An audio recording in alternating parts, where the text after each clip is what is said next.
Mestre Jesus, vamos iniciar esse dia abençoado que o Senhor nos permitiu ter hoje. Obrigada, Mestre Jesus, por todos estarem aqui. Vamos hoje aprender mais uma palavra do Senhor, que o Senhor nos permita. O Senhor venha trazer palavras para que possam encher os nossos corações de fé e de esperança. Obrigada, Mestre. O Senhor estar aqui conosco, abençoando cada um desses nossos irmãos. Que hoje seja um domingo de muitos aprendizados e que possamos levar as suas palavras em nossos corações. Que o Senhor abençoe aqueles que estão online, que possam ser tocados pelas suas palavras. Que o Senhor permita que todas as famílias possam receber a Ti em seus lares. Obrigada, Mestre Jesus. Que assim seja.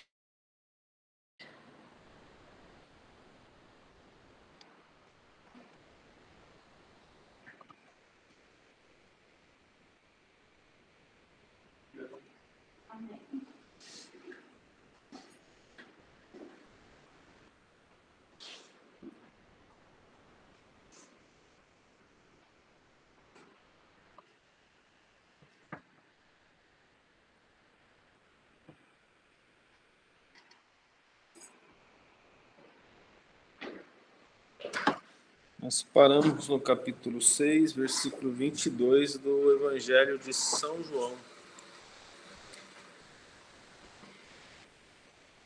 No dia seguinte, lembrando que Jesus tinha entrado no barquinho e aí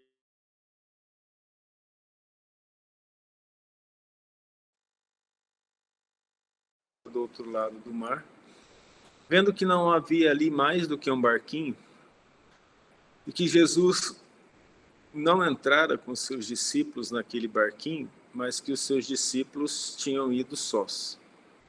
Vamos lembrar de multidão. Nós conversamos sobre multidão esses dias. A multidão, ela representa um conjunto de comportamentos característicos de uma cultura, de uma época também. Vocês concordam que a multidão do passado não faria a mesma coisa que a multidão de hoje? Por exemplo, uma multidão que hoje, em determinados momentos de crise, ataca os supermercados, antigamente não faria isso porque não tinha supermercado. Eles atacariam. O processo de multidão é idêntico, no sentido de, se alguém que é líder da multidão incitar a violência, a multidão estiver disposta, ela vai atrás da violência. Para nós espíritas, tem um caso bastante interessante sobre uma obsessão coletiva contado no livro dos médiuns, que aconteceu com quase uma vila inteira. Foi contado nos jornais da época, e Allan Kardec conta que uma multidão de espíritos obsessores entraram na vila, e não tendo encontrado naquela vila boas resoluções e pessoas trabalhadoras do bem, eles conseguiram obsediar uma vila toda. E essa vila foi enfrentar o exército francês, a ponto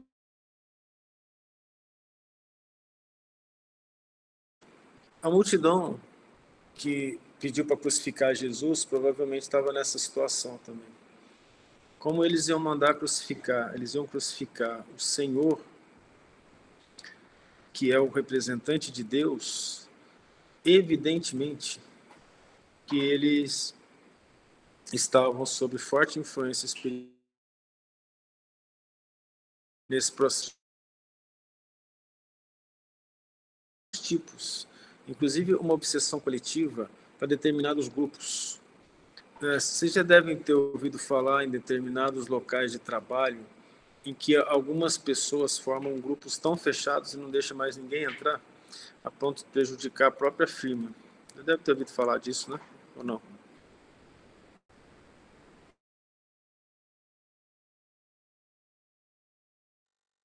Eles se ferem, cuida deles, e eles acabam, qualquer pessoa nova que chega, que não entrar, que não adentrar os ideais deles, eles não permitem que eles entrem. Você fala, mas isso é uma proteção deles mesmos por sobrevivência.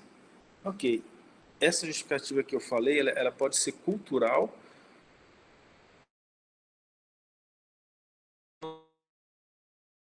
cristã. O que o Cristo ensinou? Ama Deus sobre todas as coisas e o próximo como a ti mesmo. Então, se você não recebeu uma pessoa com amor e com carinho, você não está sendo cristão. Compreende? E aí, normalmente, a cultura tende, para algumas pessoas que não se ligam profundamente ao Cristo, termos culturais para justificar suas ações, mas todo mundo faz. Vou dar um exemplo. Você já ouviu falar que o catolicismo é a religião do Cristo? Jesus Cristo?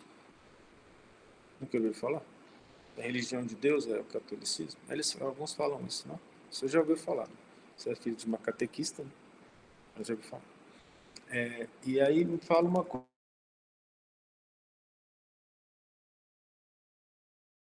Jesus é fariseu, foi circuncidado.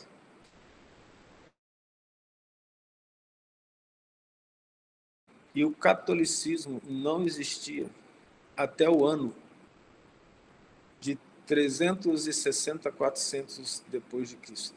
Foi quando a Igreja Romana dos Apóstolos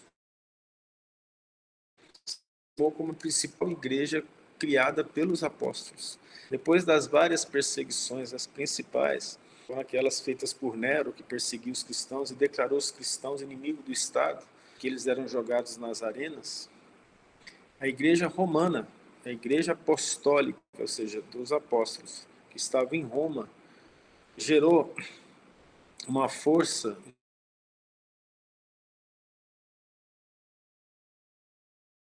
nós vamos em 410, na verdade, com Locas, que é Gregório IV, a união da igreja com o Estado. E no Concílio de Trento, no século 3, 4 depois de Cristo, ocorre uma cisão entre algumas facções fica difícil, né? Algumas partes da igreja apostólica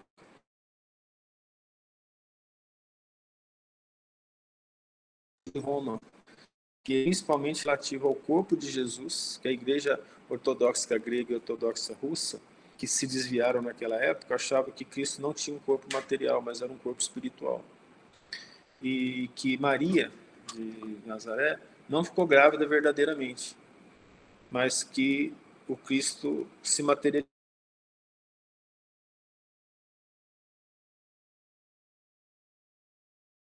Houve essa cisão, isso nós estamos falando próximo de 360. Isso já tinha falecido há mais de 300 anos. Aí, como é que eu faço para saber disso? Eu preciso estudar a história. Que história? A história real, a história da ciência, a história da religião. Aí eu vou enxergar essas coisas. Por isso que muitas vezes a pessoa que faz história, né, ela é muito religiosa, muito católica, ela vira ateia, porque ela acha, porque as pessoas falam, e também é um erro, que o catolicismo é a igreja de Deus. Ela não é a igreja de Deus. Ela foi uma igreja fundada, inclusive, com fins políticos. Muito importante isso. Ah, então você está falando mal do catolicismo? Não. A doutrina é maravilhosa, porque a doutrina ela é cristã. Então, nós temos que separar a doutrina do movimento. Cristo e perdão. É assim? Quando as cruzadas começam, o que eles fazem com quem não pensam como eles? Matam. Vocês entendem a questão? Olha, nesse sentido, foi Cristo que ensinou isso? A doutrina católica ensinou isso? Não. Quem que fez isso? A interpretação com interesses políticos. Compreende a diferença? Se eu me tornar um católico, ou um evangélico, ou um espírita, não importa. A doutrina, essencialmente, se eu estudar, ela ensina amor a Deus e amor ao próximo. Compreende? Por que eu estou falando isso? Vocês concordam que uma multidão de bispos decidiu fazer as cruzadas para poder ter caminho para a Terra Santa. Entendeu o que eu falei?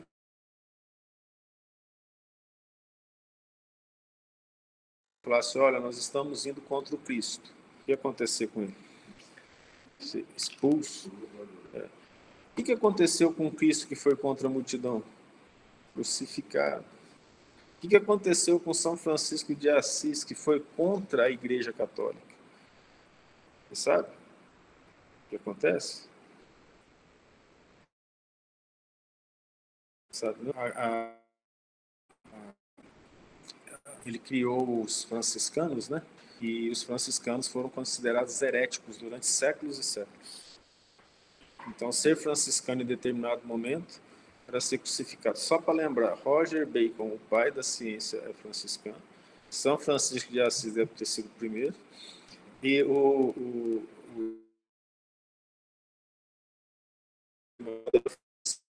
os franciscanos foram os iniciadores da filosofia científica, porque eles criaram uma cisão com a igreja.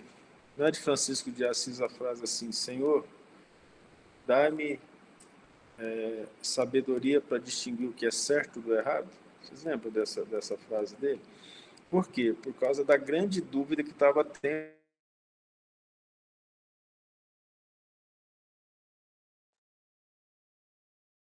Difícil, porque a Bíblia estava em latim ou em grego. Quem podia ler? Pouca gente. Quem era treinado a ler? Os padres, e eles não davam para a população. Vocês devem se lembrar da história que o padre rezava a missa de costas para a população olhando para a cruz. Não dava nem para ler os lábios. Entende?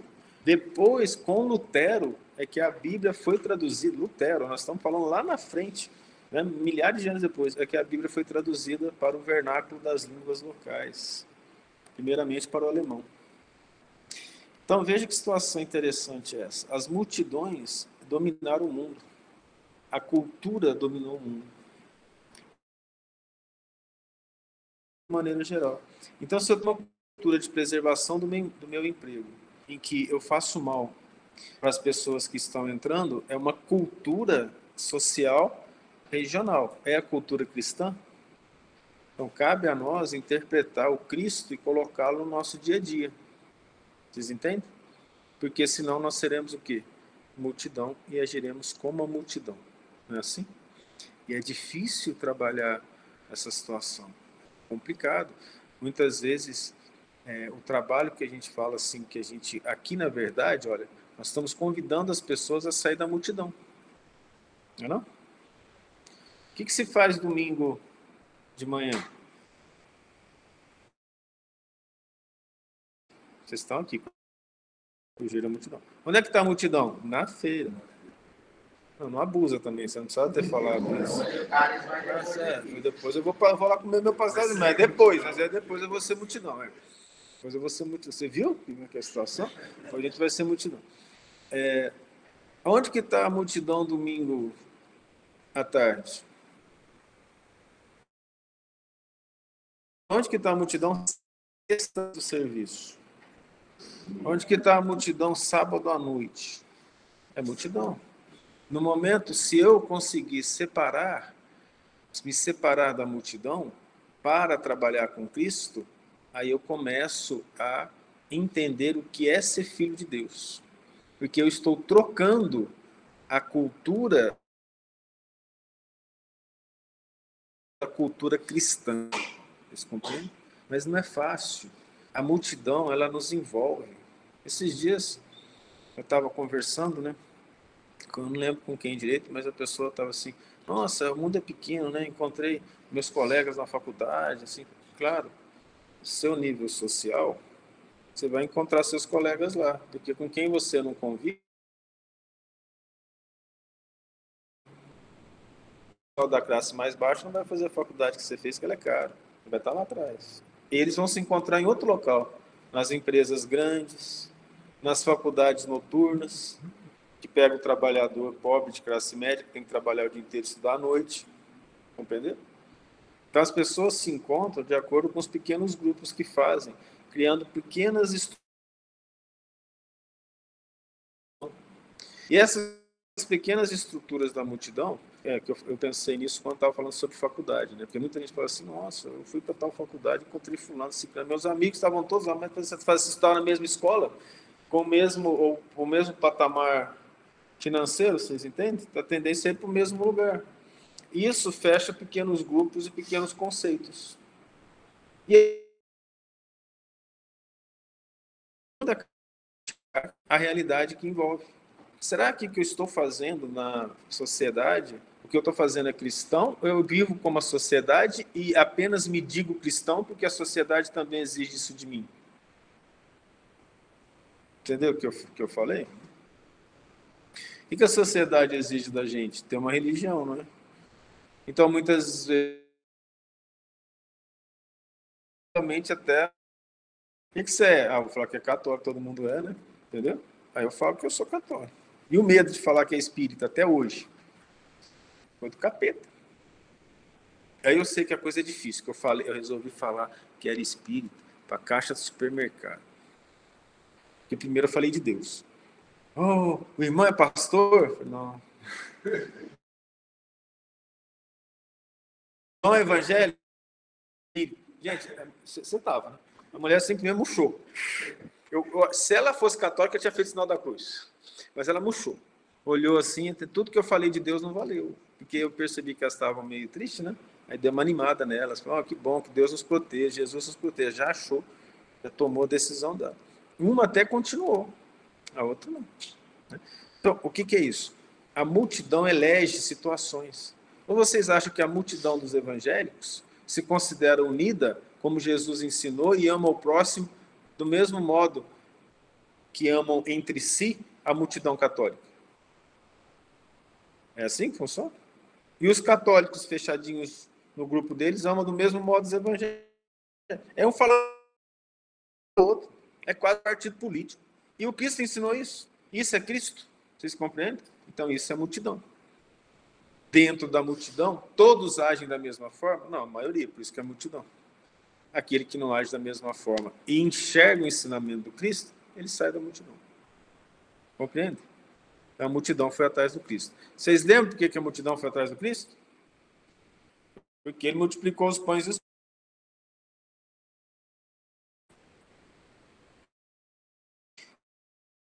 para a população, para ir na arena ver os leões matar os cristãos. Pão, comida, né? Qual que é uma... eu não estou criticando nenhum governo, tá? Mas só para a gente pensar. Não faço isso. Mas qual que é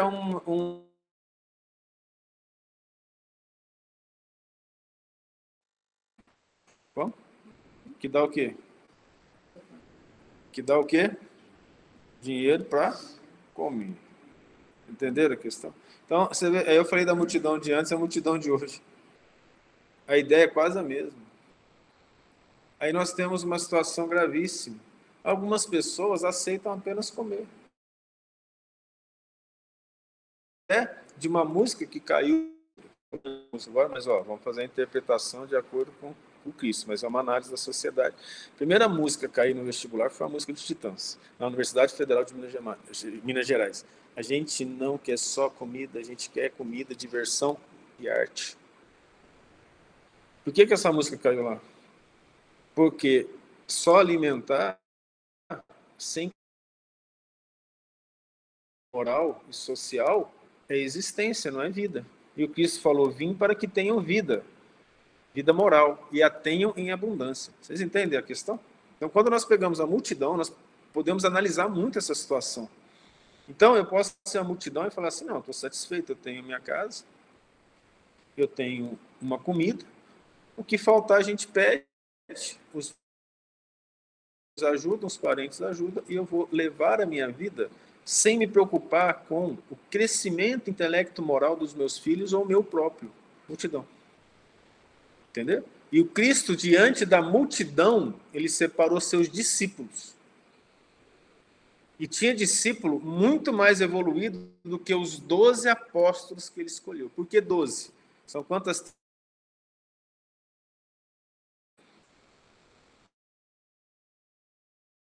O povo de Israel. Mas nós vamos ver Estevão, em Atos dos Apóstolos, numa situação espiritual acima dos apóstolos, ou de alguns deles. Eu ia até fazer uma piada, que acima de Judas não é tão difícil assim. Mas olha que situação interessante, né, em relação a isso. Não, a gente está brincando, porque Judas foi meio... Ele não é... A intenção de Jesus não foi como foi colocado, sabe? A intenção dele era outra. Mas ele já se arrependeu, reencarnou como Joana d'Arc e é um espírito hoje já redimido do que ele fez, tá certo? Mas tinha muitos discípulos assim, então Cristo tinha missões especiais ali, cada um tinha o seu trabalho. Diante da multidão ele tirou os discípulos. E ele fala assim: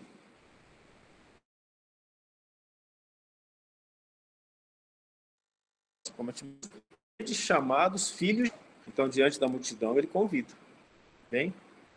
Muitos são chamados, poucos os escolhidos. Então, a multidão foi. Vocês acham que essa multidão inteira foi escolhida? Não foi.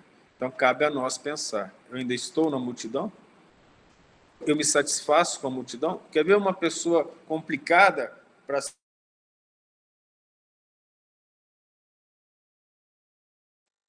Eu vou para o culto orar? Ah, mas eu marquei com meus colegas. Mas vamos ver Deus. Não, mas eu marquei com os meus amigos. Mas seus amigos são multidão ou estão perto de Deus? Você não tem outro horário para marcar outra coisa? E a gente sempre parte do pressuposto assim: se eu sou filho de Deus e acredito em Deus, quanto tempo meu eu tenho que doar para Deus? Se eu considero que Deus é meu pai e me criou e criou o universo inteiro, quanto tempo que eu tenho que doar para Deus? Todo o tempo que você tiver.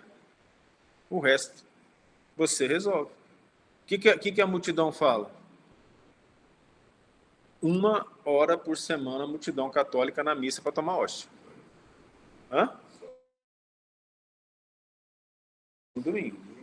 Só que o povo de Deus falou que é sábado. A multidão não pensa, ela segue. O povo de Deus não falou que é sábado? O que está lá no Velho Testamento? Guardai o dia de sábado, que é o 7º dia. Então já tem algo para se pensar, concorda? O que a multidão dos evangélicos fala? Vai ao culto, que dia? Domingo. Tempo por semana? E o resto? Vamos falar uma matemática simples. 7 vezes 24 menos 1. Esse resto de tempo, o que a gente faz? A gente é multidão ou a gente é filho de Deus? Entenderam agora a diferença de multidão? O que significa multidão? Alguém da multidão falou assim, gente,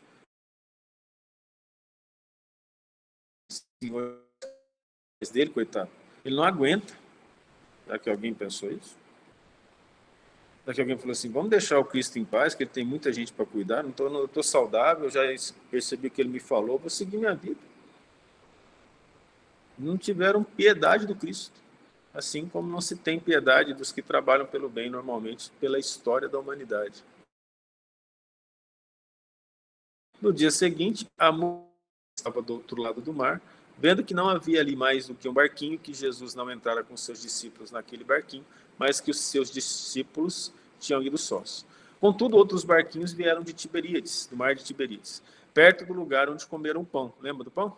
Havendo o Senhor dado graças. Esse Senhor é o Cristo. Então, olha só, o João ainda escreve assim, comeram a qual o Senhor deu graça. O deu graça. Vocês lembram da história em que uma mulher tocou a túnica de Jesus e foi curada?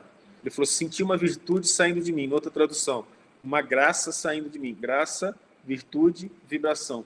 Ou seja, o Cristo encheu aquele pão de vibrações. Certo? Lembra que a gente comentou disso, né? Vendo, pois, a multidão que Jesus não estava ali, seus discípulos, entraram eles nos barcos e foram a Cafarnaum em busca de Jesus. Quantos daquela multidão vocês acham que queriam realmente crescer espiritualmente e não buscar Jesus pelo pão, pelos milagres? Não tem como quantificar, mas é uma pergunta a ser feita. A multidão segue Jesus? A multidão segue. A multidão vai ao centro espírita, ao templo evangélico. propões tudo para eles. Vamos dizer que numa multidão, num determinado tempo, todos escreveram num papelzinho que eles têm um horário quinta à noite livre. Não tem nada marcado, tá? Todos. Estudo de Jesus naquele horário. Depois você vai ver quanto da multidão que vai. Aí você desculpa eu falar numa linguagem mais católica. O capeta arruma alguma coisa para ele fazer naquele horário. Mas não é o indivíduo que age sobre a gente. É a gente que deixa o indivíduo sem virtude agir sobre nós. Se eu tenho um foco no bem e ele é forte, ninguém me demove dessa situação de fazer o bem. Ninguém. Não, vamos fazer uma coisa aqui, vamos sair hoje, não pode ter um compromisso. Com quem? Jesus. Quem? Jesus. Não, depois você vai nisso. Por quê? Se eu me deixar levar, porque realmente eu levo Jesus tão a sério quanto aquele que não leva. Ou seja, eu não levo Jesus a sério. Vocês entendem a questão? Isso que eu falei foi para a gente raciocinar. Não acontece isso mesmo? Na hora de trabalhar para Jesus, a gente é chamado a trabalhar para Jesus, a gente não quer ir. Como que chama isso? Como que a Bíblia chamou isso no Velho e no Novo Testamento, vocês sabem? Iniquidade. Salomão que gosta de falar lá em Provérbios sobre iniquidade, Davi também nos Salmos. Tradução de iniquidade, que não considera o outro igual a si. O que não considera o outro igual a si, ele não se considera filho do mesmo pai que tem os mesmos direitos. Por isso que o Cristo veio ensinar que somos todos filhos do mesmo pai, logo somos irmãos.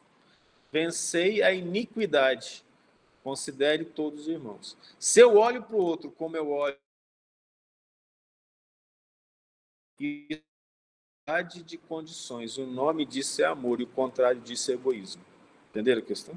Se eu, em algum momento, como filho de Deus, eu achar que eu sou especial para Deus, diferente do irmão que está na rua, ou que está em vício, ou que está em qualquer situação, melhor ou pior, eu sou iníquo. Interpretações simples.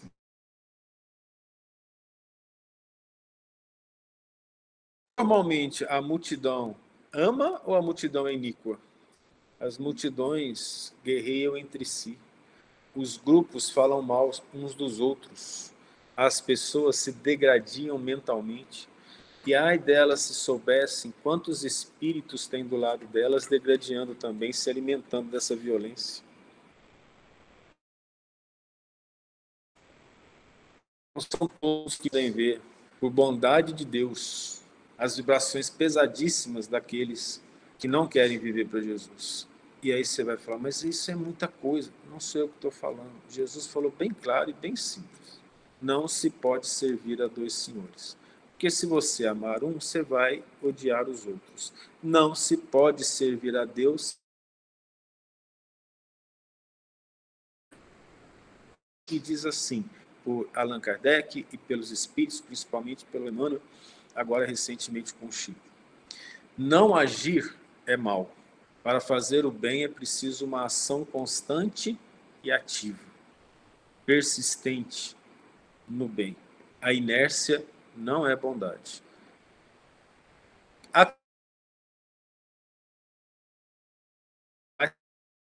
Não está do jeito que está, tanto pelos maus, mas pelos bons que deixam a maldade acontecer.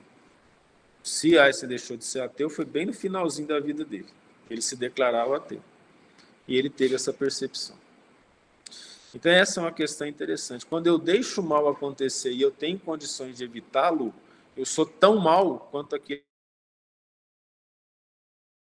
Porque eu sou conivente com ele. Entende a questão? E achando no outro lado do mar, disseram-lhe: Rabi, quando chegastes aqui? Jesus respondeu-lhes e disse: na verdade vos digo que me buscais, não pelos sinais que vistes, mas porque confiastes.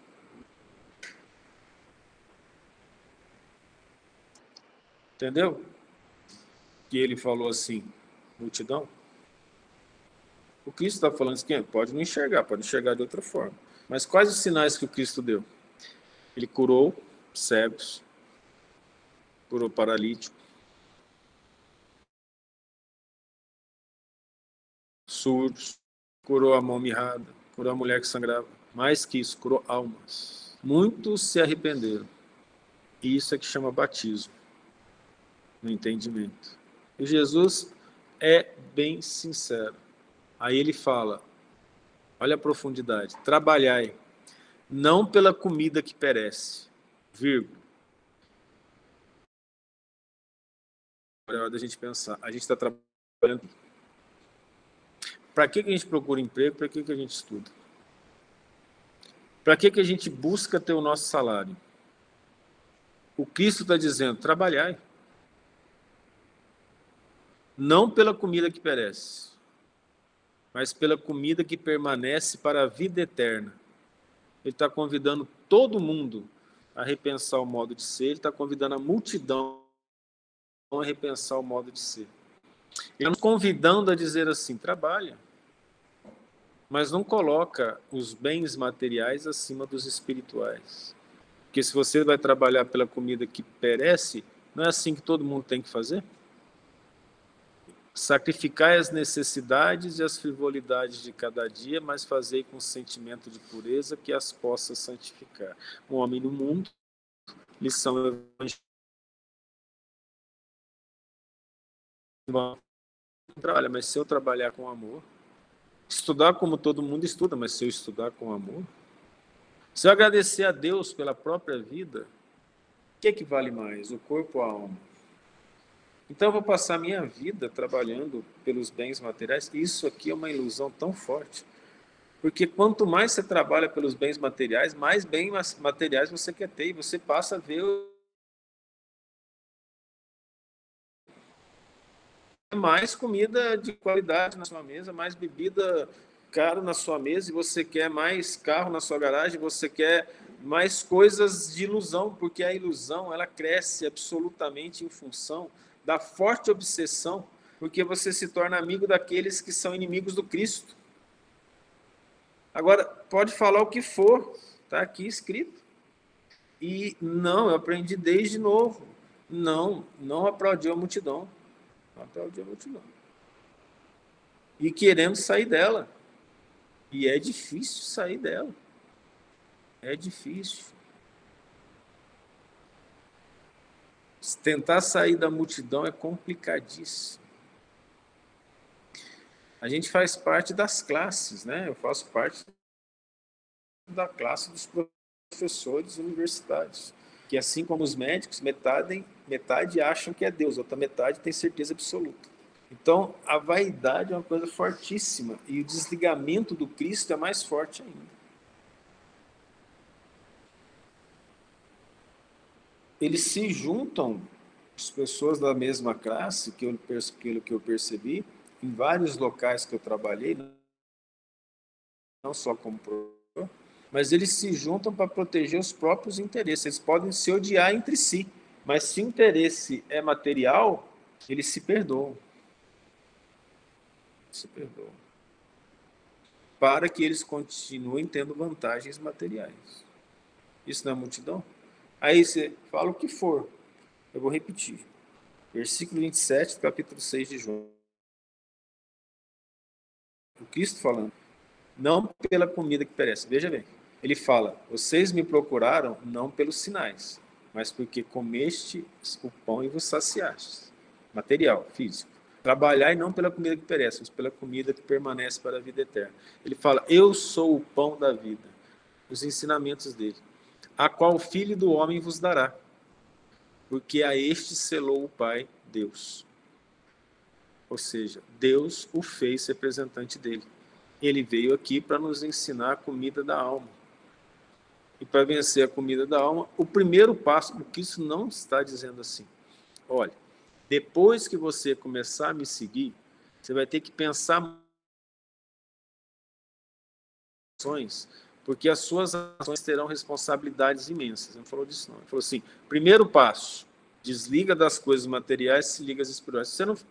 Se você não fizer isso, você não vai seguir Jesus. Nossa, você vai seguir da boca para fora o interesse. Para falar para o mundo que você tem uma religião e para ficar bem com a sociedade. Agora, seguir o Cristo de forma sincera, sem hipocrisia, há 2000 anos eu quis falar. Se eu estou seguindo o Cristo com os lábios, eu sou o quê? Sincero ou hipócrita? Hipócrita. Isso é uma situação difícil. Por isso que boa parte das pessoas não consegue fazer os nossos estudos. Eu não tenho problema das pessoas irem embora. Não tem jeito. Não suporta, é verdade. A gente não consegue suportar umas informações dessas. Vai contra a multidão. É doloroso. Eu sei disso porque já me falaram. Seus estudos, eles mexem demais com a gente. Eu prefiro ficar em paz. Falou assim para mim, pessoalmente, que bom que ele é sincero. Não consigo. Muita gente sabe porque não quer ouvir essas coisas. Mas não sou eu, não. Eu estou falando alguma coisa de mim, eu estou falando da interpretação. Estou falando disso, do que a gente tenta viver. Nós não estamos falando aqui uma nova religião, uma seita para seguir. Nós não estamos aqui falando assim, me siga. Jamais.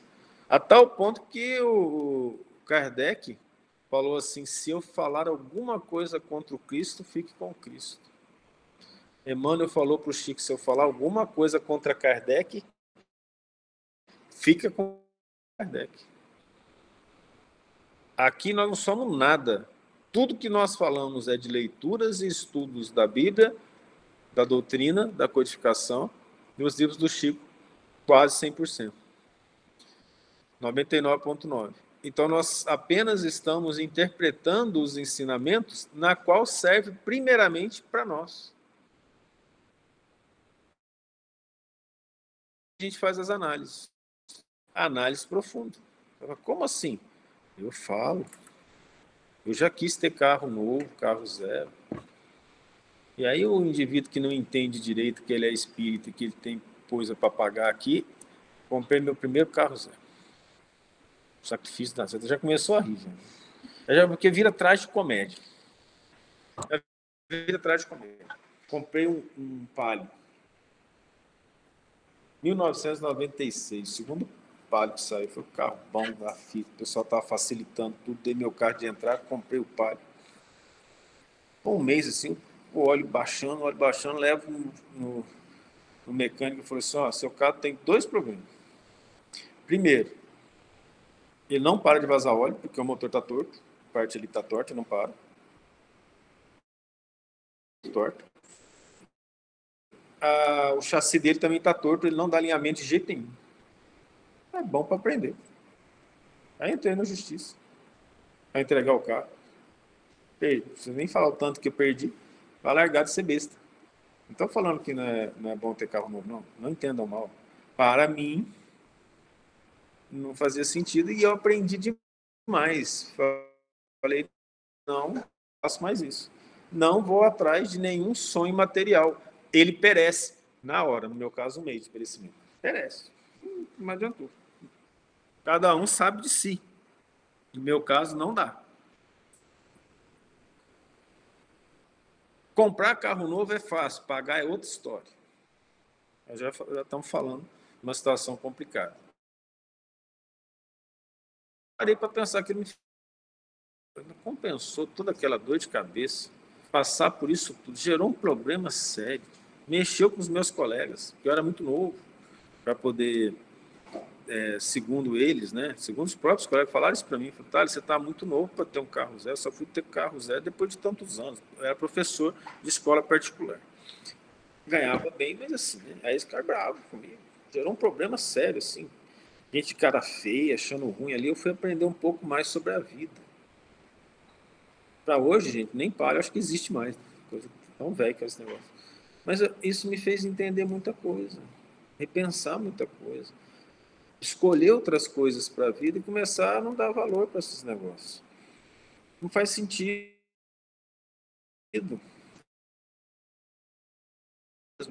Mas eu comprei esse carro, por quê? Porque eu caí na bobagem de achar que eu merecia. A gente cai nessa bobagem. Ah, eu mereço. É o obsessor falando, você merece. Como se eu já tivesse trabalhado uma vida inteira e tivesse feito todo o meu trabalho espiritual. Porque esse merece, ele é material. Entende o que eu estou falando? Que nenhum espírito bom vai chegar sendo que a evolução é quase infinita. Não vai. Entenderam agora? Estou deixando bem claro a situação. Então, você acha que eu falo dessas coisas por quê? Por causa da luta constante para a superação dos problemas. Da análise da gente mesmo. Dos processos que foram passados e que nós tivemos que passar para poder compreender um pouco que o Cristo... Olha a verdade. Olha a falta de vergonha na cara. Tudo bem, 26 anos, 25 anos, já era espírita. Não podia ter caído nisso. Foi bem feito. Se eu tivesse merecimento de verdade, não tinha dado os problemas que deu. Simples assim. Mas dá. Aí é cada um faça o pensamento. Aquela você pensa, quer comprar aquele vestido, não compra a sopinha do dia a dia e gasta 2.000 para um vestido que você vai usar uma vez por ano. Isso é que usa. Não sei quantos anos de vida. Ele sempre vem com um defeitinho. Impressionante. Ele vai com alguma coisa e os obsessores te fazem olhar aquela coisa. Já perceberam essas coisas? Devido que é um determinado negócio, ele idealiza, ele compra e eu para nada. Aquilo gera um sofrimento. No nosso evangelho está escrito assim: nesse vaso repleto de flores tem sempre um réptil debaixo. É interessante a gente pensar nisso. Agora, se você investe em Jesus, que decepção você tem? Intimamente nenhuma.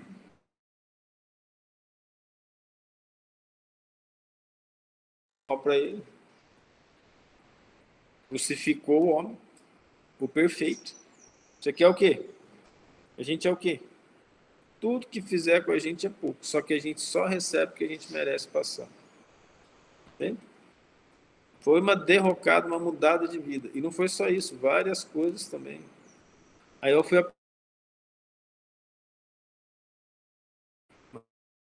dinheiro, cheguei no Carrefour de Uberlândia, comprei 7 camisas iguais para não ter que perder tempo nem para escolher as camisas. Montei chave. Aí eu lembro que minhas colegas de República falaram assim, você é louco? Eu falei, não. E os alunos falavam assim, você não lava a camisa? Eu falei, lavo, só quer ser igual a outra. Cheguei lá, comprei tudo igual, 7 igual, azulzinho, gostava de azul, camisa... Escolher camisa. Tá, hoje não temos tanto assim, essa loucura, mas foi necessário. Foi necessário não perder tempo com aquilo, compreende? São coisas que a gente vai aprendendo. A gente vai melhorando. Se eu preciso de algo para me vestir, por que tem que ter uma marca e por que tem que chamar a atenção da sociedade? Então eu estou me perdendo.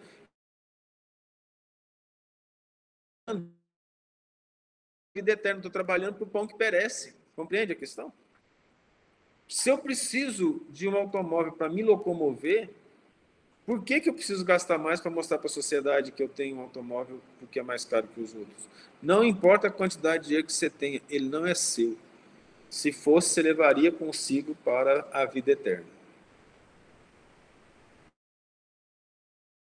Você imagina, eu estou sendo odiado.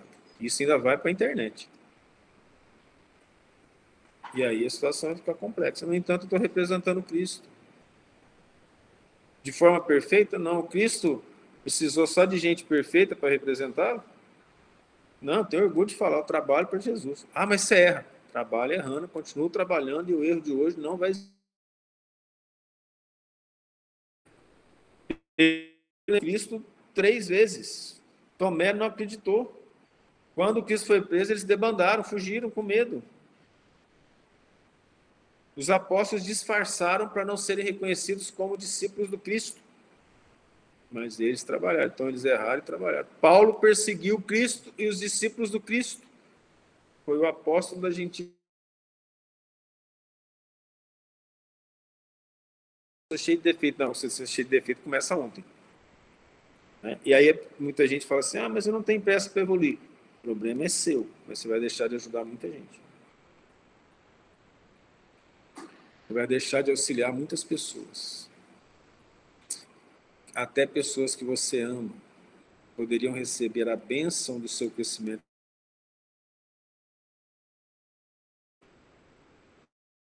Eu contei, não sei se contei a história aqui, acho que não foi não, né? Quando eu era menino, fui no casamento do senhor que morreu de acidente. Eu tinha 8 anos de idade, fui no casamento de um rapaz, de uma prima minha, por parte do avô materno. Ele era muito rico, muito rico. A festa foi uma coisa impressionante. Muito rico, muito rico. E por algum motivo eu fui com a minha cara. Eu era menino. Eu fui com a minha cara, gostou, botou no carro, vou passear. Conversou comigo. Eu nunca mais vi, só tive a notícia. Sofreu um acidente. Tinha carro muito bom, não olhava, saía ultrapassando. Eu simplesmente ultrapassava. Bebia muito, aí embriagado, em alta velocidade, faleceu. Aí estou aqui subindo essa uma avenida aqui.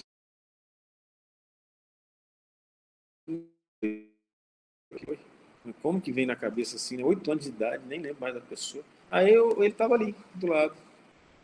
Falei, opa, tudo bom, como vai? Em sofrimento ainda. Muita dificuldade para sair do que eu vivi. Mas eu me lembrei de você um dia e resolvi te procurar e encontrei você nos estudos.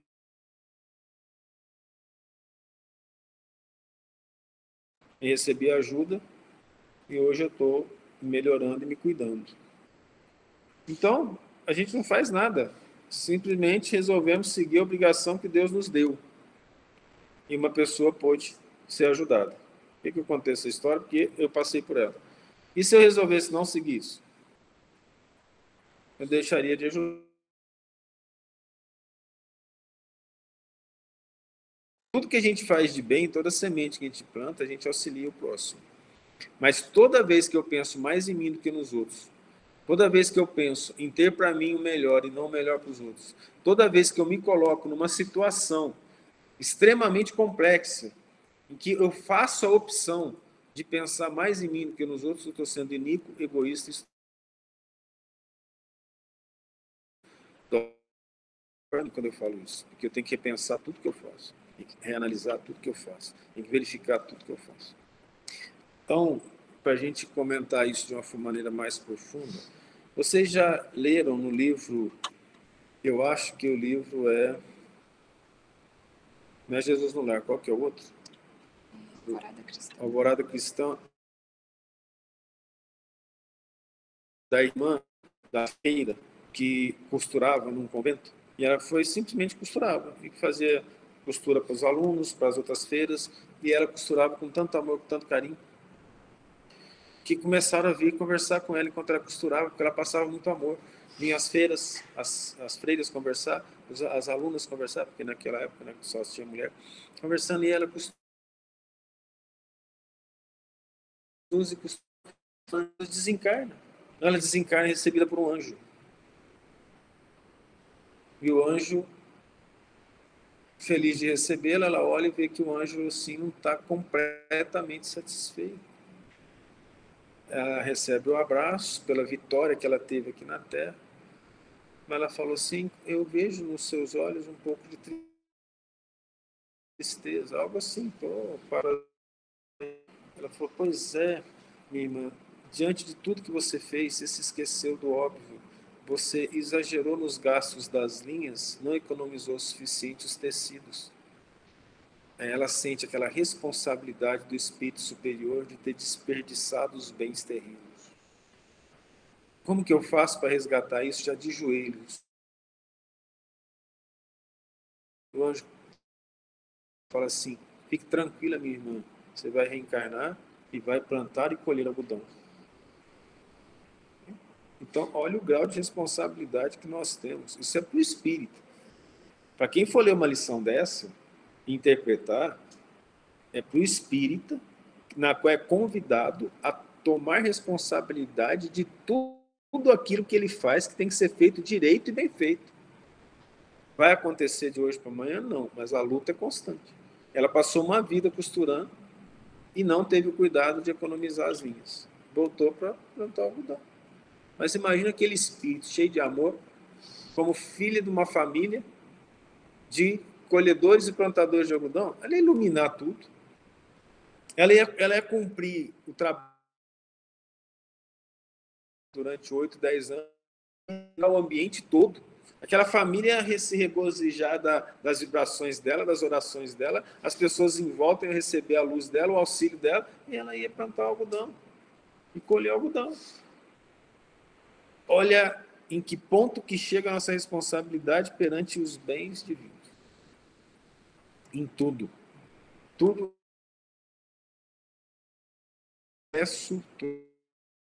A gente vai resgatar e a gente vai pagar. Compreende?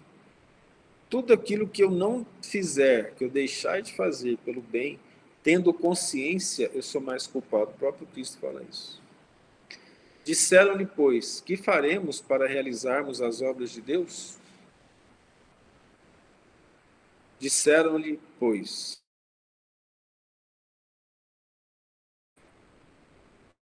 Desculpa, eu pulei. Jesus respondeu e disse-lhes: a obra de Deus é esta, que creiais naquele que ele enviou. Ou seja, creia no Cristo. O que o Cristo fala? Tudo isso que nós estamos lendo. Ama a Deus sobre todas as coisas, o próximo como a ti mesmo. Vinde a mim, todos vós que estáis cansados e fatigados, e aprendei de mim, que sou manso e humilde de coração. Mas meu fardo é leve, meu jugo é suave.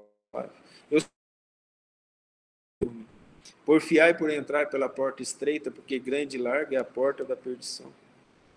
Olhai as aves do céu, elas não plantam nem fiam, nem guardam os alimentos em celeiros. No entanto, o Pai que está no céu as alimenta. Se o Pai alimenta assim a ave que hoje existe, quanto mais a vós, homens de pouca fé.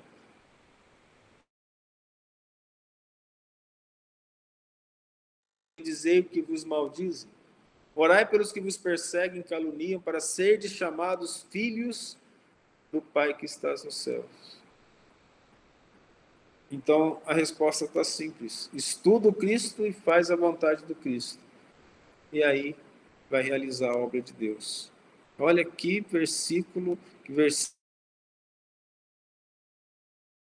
maravilhoso. Disseram-lhe, pois, que sinal, pois, fazes tu, para que o vejamos e creiamos em ti? Que obra fazes? Ele tinha acabado de multiplicar os pães. E a multidão é assim, quando ela não quer, ela cria, ela inventa. O meu homem acabou de multiplicar o pão, curou todo mundo, andou sobre as águas.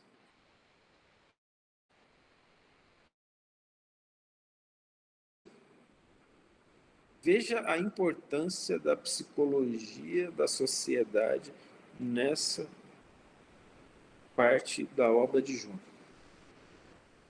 Eu não quero acreditar, eu duvido. Aparece na minha frente, categoricamente, Cristo nos chama, e eu duvido. Me lembrando, então, a história, ele foi contado como piada na televisão, né? Do homem que teve uma enchente muito grande, e foi levando as casas, foi para cima do telhado, aí veio o pessoal de barco, falou, entra aqui. Ele falou, não, estou orando. Jesus vai me salvar. Eu falei, mas entra aqui, Jesus vai me salvar. Mandaram helicóptero, jogaram escada. Ele, não, Jesus vai me salvar. Morreu. Né? Chega lá no céu, fala, Jesus, falou assim, eu tenho tanta fé no Senhor, eu achei que você ia me salvar. Ele falou assim, mandei até helicóptero. Veja que coisa interessante isso. Essa é uma anedota com fundo de verdade profundo. Muito profundo. Ele nos manda e nos dá todos os recursos à minha frente. Eu digo não quantas vezes. Olha o que aconteceu com esse pessoal. Foram atrás dele. Ele foi multidão. Quem fala a verdade é uma lenda mais fácil de você conseguir inimigos, mesmo que você não faça mal para ninguém, é falar a verdade. Essa gera inimizade para todo lado. E o Cristo falou a verdade. Vocês não me procuraram por causa das obras e por causa dos sinais. Vocês procuraram por causa da comida. Mas procura a comida correta. A comida do Espírito. Faça a obra do Pai. Você creia em mim. Porque eles assumiram que o Cristo foi enviado. Porque ele falou, o que você faz? Então é você. O que você faz? Ele já tinha feito. Então, até esse momento, ele tinha multiplicado os pães, curado cego, leproso, todo mundo andado sobre as águas, o que você faz?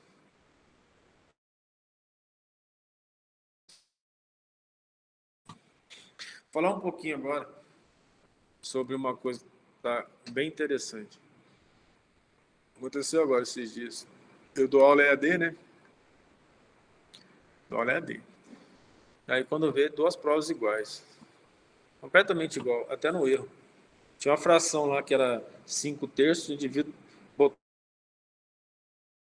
3/5, errou, o outro errou também. Que coisa interessante. Aí,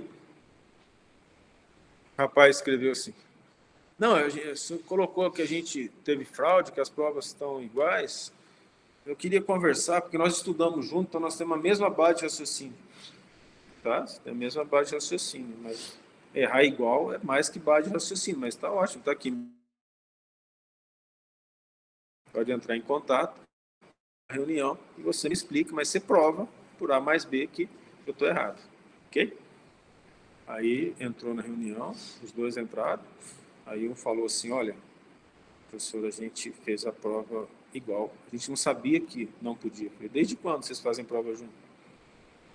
A prova tem um nome só, local só para nome, não tinha momento algum de que a prova era em dupla, como que você erra uma coisa dessa? Caso simples, você tem nome, posso falar aqui tranquilo. Veja o que aconteceu. Primeiro, ele mentiu, para ver se me convencia. Segundo, ele usou um subterfúgio para tentar gerar culpa em mim, mas a certeza estava clara. Ele só me atrapalhou muito. Eu demorei umas 2 horas analisando a prova, olhando a prova de todos os outros, verificando o que estava acontecendo, para poder...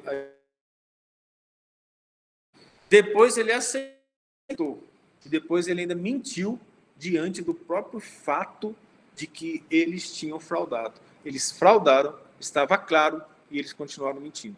Multidão? O Filho de Deus. Vocês entenderam a situação? Vale para todos nós. Diante do fato do erro que eu cometo, eu assumo,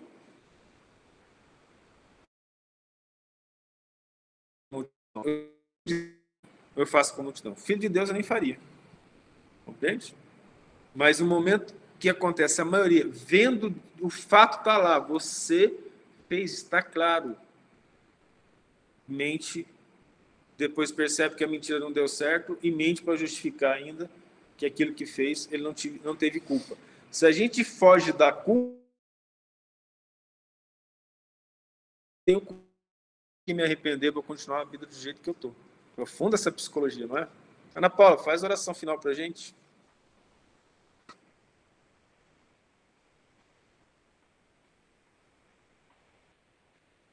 Faço sim. Obrigado.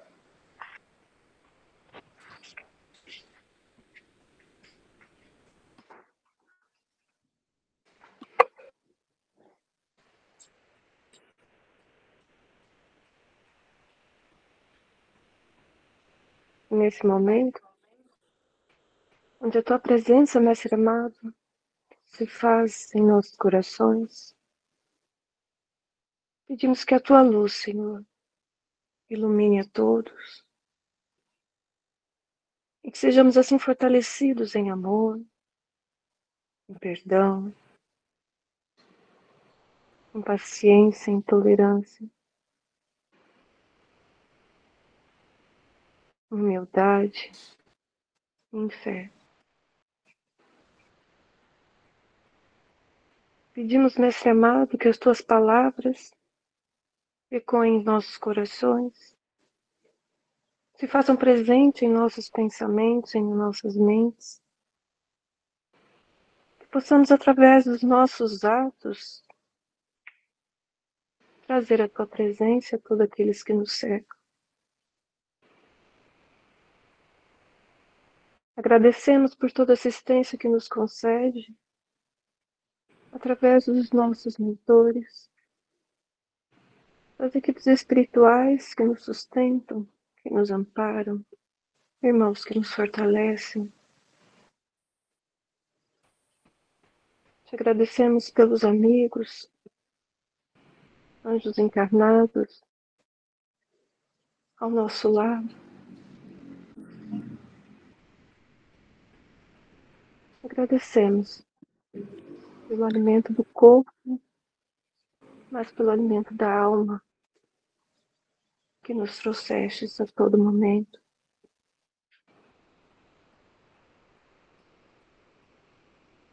E assim, em forma de gratidão, Senhor, nós pedimos pela paz em toda a terra, pelos doentes do corpo e da alma.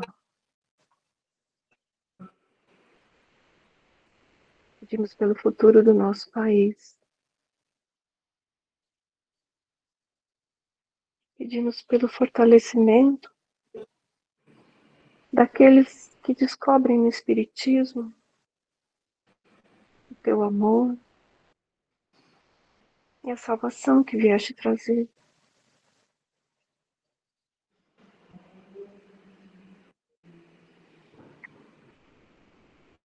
E assim encerramos, Senhor, o estudo desta manhã, pedindo que o teu amor permaneça em nossos corações por toda essa semana que se inicia.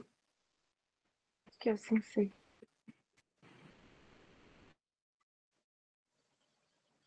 Obrigado, Ana Paula. Você e a família.